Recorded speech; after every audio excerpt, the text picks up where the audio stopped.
તો ગોંડલ તાલુકા પોલીસને પાટીદાર નેતા અલ્પેશ કથેરિયાની ચીમકી સોશિયલ મીડિયામાં પોસ્ટ કરીને પોલીસને સુધારવા માટે અંતિમ તક આપવામાં આવી છે। બંગલેથી કોઈ બચાવવા નહીં આવે કહીને કટાક્ષ કરવામાં આવ્યો છે। ખાખી વર્દીની આડમાં મનમાની કરતા લોકો હાલ તો ફળ ભોગવવા તૈયાર રહેજો તેવી વાત કરાઈ છે।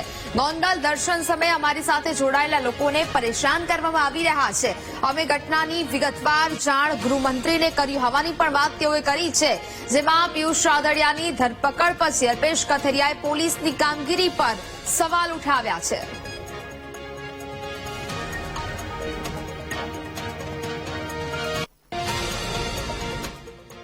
ગોંડલમાં ગણેશ જાડેજા દ્વારા જે રીતે અલ્પેશ કથેરિયા અને તેમની ટીમને એક પડકાર ફેંકવામાં આવ્યો હતો અને તે પડકારને ઝીલીને અલ્પેશ કથેરિયા ગોંડલમાં દર્શન યાત્રા કરી હતી।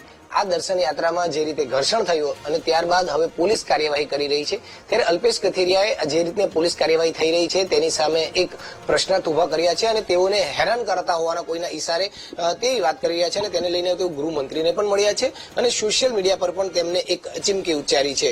એટલે અલ્પેશભાઈ આપણી સાથે જોડાય છે, કઈ રીતની વાત છે આપણે સીધા અલ્પેશભાઈ સાથે વાત કરીશું। અલ્પેશભાઈ, સોશિયલ મીડિયા પર પણ તમે એક પોસ્ટ કરી છે, ગૃહમંત્રીને પણ મળ્યા છો, ગોંડલનો સીધો ઉલ્લેખ છે, શું બાબત છે, શું કહેશું?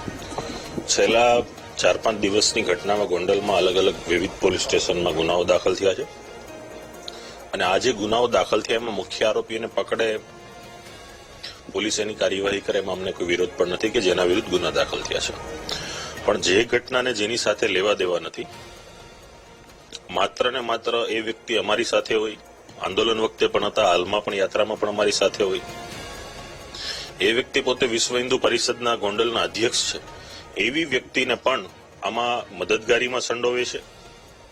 એફઆરઆઈમાં કે આખી ફરિયાદમાં ફરિયાદી પણ નથી કહેતા કે આરોપી છે, છતાં પણ પોલીસ પોતે ઇન્ટરેસ્ટ લઈ અને જયરાજભાઈ અને એના માણસોના કહેવાથી, એના મળતિયાઓના કહેવાથી ખોટી રીતે નામ ઇન્વોલ્વ કરી વ્યક્તિઓના મોરલને તોડે છે, એની સાથે મારામારી કરે છે, ઘર્ષણ કરે છે, એના પરિવારને દબાવે છે, એના ધંધાના સ્થળ પર પોલીસ જઈ અને હેરાનગતિ કરે છે। આવા કૃત્ય સાખી લેવામાં નહીં આવે। આ પહેલી ને છેલ્લી વાર ગોંડલ પોલીસ માટેની તક છે।